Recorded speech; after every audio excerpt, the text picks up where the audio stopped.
انسانوں کی پیدائش سے ہزاروں سال قبل کا زمانہ، جب آسمانوں میں خدا کے ایک مقرب اور چہیتے بندے کی شہرت عام تھی، فرشتوں کو درس دینے والا استاد جسے اللہ نے بلند مقام بخشا تھا۔ لیکن ایسا کیا ہوا کہ اس نے خدا سے بغاوت کر دی اور دربار الہی سے دھتکار دیا گیا۔ حضرت آدم علیہ السلام کی پیدائش سے قبل آسمانوں پر دو قسم کے مخلوق رہتے تھے، ایک نوری اور دوسری ناری۔ نوری مخلوق نور سے پیدا کیے گئے تھے، جسے ملائکہ یا فرشتہ کہا جاتا ہے۔ یہ دن رات عبادت الہی میں مصروف رہا کرتے تھے، اور ان کے یہاں نہ عورتیں ہوتی تھیں اور نہ ہی ان کی نسل۔ دوسری مخلوق ناری یعنی آسمانی لشکر تھے۔ وہ اس مقصد کے لیے بنائے گئے تاکہ اپنے خالق و مالک کو جانیں، اس سے شادمان ہوں، ہمیشہ تک اس کی خدمت اور عبادت کریں۔ ایک مسلمان کے ایمان بالغیب کا تقاضا ہے کہ وہ ان تمام مخلوقات کے بارے میں جو کچھ قرآن و حدیث سے ثابت ہے، اس پر بلا کسی کمی اور بیشی اور شک کے ایمان لائے۔ انہی مخلوق میں ایک معزز ہستی عزازیل تھا۔ عزازیل کا مطلب ہے خدا کا عزیز۔ اسے اللہ نے دہکتے ہوئے آگ کے شعلوں سے پیدا کیا تھا۔ حضرت آدم علیہ السلام کی پیدائش سے 144,000 سال پہلے سموم جنات کی پیدائش ہوئی۔ یہ جنات کا بابا آدم تھا۔ سموم جن کو زمین پر بیچ دیا گیا۔ یہاں 300 سال گزرنے کے بعد زمین پر اسے اپنی نسل کی جن مخالف ملی، جس سے اس نے شادی کر لی، اور وقت گزرنے کے ساتھ کثیر تعداد میں اس کی اولادیں پیدا ہوئیں۔ ابتدا میں تو یہ قوم جنات اللہ کے فرما بردار اور اطاعت گزار تھے، لیکن بہت جلد یہ سرکش اور نافرمان ہو گئے۔ جب ان کی نسل آگے بڑھی، انہی جناتوں میں ایک مشہور جنات جن کا نام چلیپا تھا۔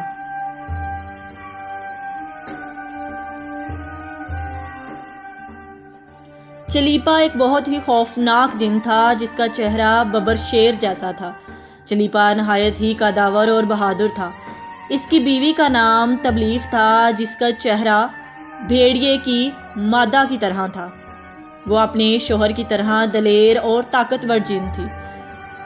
اس کی تمام قوم پر اس نے اپنی دھاک بٹھا رکھی تھی، اور قوم کا بچہ بچہ چلیپا کا احترام کیا کرتا تھا۔ ان کے یہاں ایک بچے کی پیدائش ہوئی جس کا نام عزازیل تھا۔ عزازیل میں اپنے ماں اور باپ دونوں کی خصوصیات شامل تھیں، یعنی وہ نہایت ہی سرکش، مکار، بہادر اور طاقتور تھا۔ روایتوں کے مطابق قوم جنات کو دنیا میں بسایا گیا، اور یہ حضرت آدم علیہ السلام کی پیدائش سے 50,000 سال قبل کا زمانہ تھا۔ بہت جلد یہ جنات سرکش ہو گئے اور خدا کے نافرمان بن گئے۔ جب جھگڑے اور فساد سے زمین لرزا اٹھی تو آسمان سے فرشتوں کو حکم دیا گیا کہ جاؤ اور ان سرکش جنات کو مار پھینکو۔ لہٰذا اس کائنات میں پہلی خون ریز جنگ ہوئی، جس میں عزازیل کے ماں باپ یعنی چلیپا اور تبلیف نے بڑی بہادری سے جنگ کی، لیکن فرشتے ان پر غالب آ گئے۔ فرشتوں کا وار ان جناتوں پر اس طرح پڑتا کہ وہ گشت کھا کر گر پڑتے۔ اسی جنگ کے دوران عزازیل کے ماں باپ مارے گئے اور قوم جنات کے سرکش جنوں کو قیدی بنا لیا گیا۔ ان قیدیوں میں شہزادہ عزازیل بھی تھا۔ فرشتے جب اسے بارگاہ الہی میں لائے تو ان کو حکم ہوا کہ عزازیل کی بہترین تربیت کرو۔ چنانچہ فرشتوں نے عزازیل کی تربیت بہترین انداز سے کی۔ عبادت کے طریقے اور آداب سکھائے گئے۔ اس طرح وہ بہت جلد اللہ کا مقرب ترین بندہ بن گیا۔ ایک وقت ایسا آیا کہ عزازیل اللہ کا سب سے چہیتا، عبادت گزار، ریاضت کرنے والا اور زاہد بندہ بن گیا، جس میں اس کا کوئی ثانی نہ تھا۔ حکمت اور دانشوری میں بھی اسے کمال حاصل تھا۔ عزازیل اپنی عبادت و ریاضت کی وجہ سے اس درجے تک پہنچ چکا تھا کہ اسے فرشتوں کا معلم مقرر کر دیا گیا، اور آسمان والے اسے عابد کہہ کر پکارنے لگے۔ حضرت کعب بن احبار کا بیان ہے کہ عزازیل 40,000 برس تک جنت کا خزانچی تھا، 80,000 برس تک فرشتوں کا ساتھی رہا۔ 20,000 سال تک فرشتوں کو واعظ سناتا رہا۔ جس ممبر پر بیٹھ کر عزازیل فرشتوں کو درس دیا کرتا تھا، اسی ممبر کے نیچے حضرت جبرائیل، میکائیل، اسرافیل اور عزرائیل علیہ السلام بیٹھ کر اس کی درس و تدریس سنا کرتے تھے۔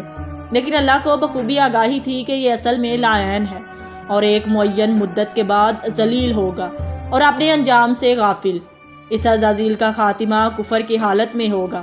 لہٰذا ایک روز عزازیل نے لوہے محفوظ کو دیکھا کہ اس میں ایک عبارت تحریر کی گئی ہے جس کے الفاظ تھے کہ میں اللہ کی پناہ مانگتا ہوں شیطان مردود سے۔ اس عبارت کو پڑھتے ہی عزازیل غالباً 2000 سال تک روتا رہا اور بارگاہ الہی میں حاضر ہو کر دریافت کرنے لگا کہ اے رب العالمین، یہ شیطان الرجیم کون ہوگا جس سے پناہ مانگی جائے گی؟ اللہ نے عرض کیا، ہمارا ایک ایسا بندہ جسے ہر ایک نعمت عطا کی گئی ہوگی، مگر اللہ کا حکم نہ ماننے کی وجہ سے وہ مردود ہو جائے گا۔ عزازیل نے خواہش کی کہ میں اس ملعون کو دیکھنا چاہتا ہوں، جس پر اللہ کی جانب سے عرض کیا گیا کہ تو جلد اسے دیکھے گا۔ عزازیل ہر لمحے اس سوچ میں غمگین رہتا کہ آخر وہ ملعون کون ہوگا جو خدا کا حکم ماننے سے انکار کرے گا۔ اس خوف سے وہ مزید عبادت اور توبہ میں مصروف رہنے لگا، یہاں تک کہ ہزاروں سال بیت گئے۔ جب ایک روز عزازیل کو معلوم ہوا کہ اللہ تعالیٰ ایک نئی مخلوق پیدا فرما رہے ہیں جس کے لیے دنیا کے ہر کونے سے مٹی لائی گئی ہے، اللہ تبارک و تعالیٰ نے حضرت آدم کے پتلے کو اپنے دستے قدرت سے پیدا فرمایا اور یہ بغیر روح کے 40 سال تک اسی حالت میں پڑا رہا۔ فرشتے جب اس کے پاس سے گزرتے تو گھبرا جاتے۔ ان میں سب سے زیادہ گھبرانے والا ابلیس تھا۔ یہ اس کے پاس سے گزرتا تو اسے مارتا، جس کی وجہ سے اس جسم سے ایسی آواز نکلتی جسے کھنکھناتی ہوئی مٹی کی آواز سے تشبیہ دی گئی ہے۔ اور پھر وہ دن بھی آ گیا جب رب العالمین نے فرشتوں سے فرمایا، میں زمین پر اپنا ایک نائب بنانے لگا ہوں، وہ زمین پر میرے احکام کو نافذ کروائے گا۔ فرشتوں نے عرض کیا، اے پاک پروردگار، یہ زمین پر فساد برپا کریں گے اور یہ آپس میں خون ریزی کریں گے، جبکہ ہم تو دن رات آپ کی تسبیح کرتے رہتے ہیں اور آپ کی پاکی بیان کرتے ہیں۔ اللہ نے فرمایا، جو کچھ میں جانتا ہوں وہ تم نہیں جانتے۔ پھر اللہ نے حضرت آدم کو تمام چیزوں کے نام سکھا دیے اور انہیں فرشتوں کے سامنے پیش کرتے ہوئے فرمایا، اگر تم سچے ہو تو مجھے ان کے نام بتاؤ۔ انہوں نے کہا، تو پاک ہے، ہم تو اتنا ہی جانتے ہیں جتنا تو نے ہمیں بتایا ہے، بے شک تو بڑے علم و حکمت والا ہے۔ پھر اللہ نے فرمایا، اے آدم، ان چیزوں کے نام بتاؤ۔ پھر حضرت آدم نے ان کے نام بتا دیے تو فرمایا، کیا میں نے تمہیں نہیں کہا تھا کہ میں زمین کی چھپی ہوئی چیزیں جانتا ہوں، اور جو تم ظاہر کرتے ہو اور جو تم چھپاتے ہو؟ پھر فرشتوں کو حکم دیا گیا کہ آدم علیہ السلام کو سجدہ کرو، پس تمام فرشتوں نے سجدہ کیا۔ پھر جب عزازیل سے کہا گیا تو اس نے سجدہ کرنے سے انکار کر دیا۔ اللہ نے فرمایا، تجھے سجدہ کرنے سے کس چیز نے روکا ہے جبکہ میں نے تجھے حکم دیا؟ وہ کہنے لگا، میں اس سے بہتر ہوں کہ تو نے مجھے آگ سے بنایا اور اسے مٹی سے بنایا ہے۔ میں ایسا نہیں کہ اس انسان کو سجدہ کروں جسے تو نے سڑے ہوئے کھنکھناتے گارے سے پیدا کیا ہے۔ اللہ نے فرمایا، اب تو یہاں سے نکل جا، کیونکہ تو مردود ہو چکا ہے اور قیامت تک تجھ پر میری پھٹکار ہے۔ اور عزازیل نے کہا، اے میرے پروردگار، مجھے روز محشر تک کی مہلت دے دے۔ اللہ نے فرمایا، جا، میں نے تجھے متعین وقت تک مہلت دے دی۔ اس نے کہا، مجھے تیری عزت کی قسم، میں ان سب کو یقیناً بہکاؤں گا، ان پر حملہ آور کروں گا، ان کے آگے سے بھی اور ان کے پیچھے سے بھی، ان کے دائیں جانب سے بھی اور ان کے بائیں جانب سے بھی، اور آپ ان میں سے اکثر کو شکر گزار نہیں پائیں گے۔ اللہ نے فرمایا، اب یہاں سے ذلیل و خوار ہو کر نکل جا، اور جو تیرا کہنا مانیں گے میں ان سے جہنم کو بھر دوں گا۔ اور یوں دربار خداوندی سے دھتکارے جانے کے بعد عزازیل ابلیس بن گیا۔ اپنے غرور اور تکبر اور حسد کی بنا پر اس کے ہزاروں سال کی عبادت و ریاضت ضائع ہو گئی اور اسے عرش سے فرش پر پٹک دیا گیا۔ اسلام کے علاوہ دوسری مذہبی کتابوں اور عقیدوں میں بھی ابلیس یا عزازیل کا ذکر ملتا ہے۔ یونانی کتابوں میں اسے اپولین اور کتاب مقدس میں لوسیفر یا سٹین کہا گیا ہے۔ زمانہ قدیم سے ہی ایک منفرد مذہب اور گروہ اس شیطان یا لوسیفر کی پوجا کرتے آ رہے ہیں۔ جن کا ماننا یہ ہے کہ خدا سے لوسیفر کا بغاوت کرنا بالکل درست تھا۔ وہ عزازیل کو ایک عظیم قوت قرار دے کر خدا کی مخالف میں کھڑا کرتے ہیں اور شیطان کی عبادت کرتے ہیں۔ اس مذہب کے ماننے والوں کو سیٹنسٹ کہا جاتا ہے۔ روایتوں کے مطابق ابلیس کی موت کا وقت اسرافیل کے پہلے اور دوسرے سور پھونکنے کے درمیان کا وقت ہے، جب اسے دی گئی مہلت پوری ہو چکی ہوگی اور وہ ذلیل و خوار ہو جائے گا۔ قرآن مجید کے مطابق روز حشر خدا کے فیصلے کے بعد ابلیس اپنے پیروکاروں سے اعلان برات کرتے ہوئے کہے گا کہ تم اپنے گناہوں کے خود ذمہ دار ہو۔ نیز وہ کہے گا کہ خدا نے تمہیں سچا وعدہ دیا تھا اور میں نے جو وعدہ تمہیں دیا تھا میں اس کی مخالفت کرتا ہوں۔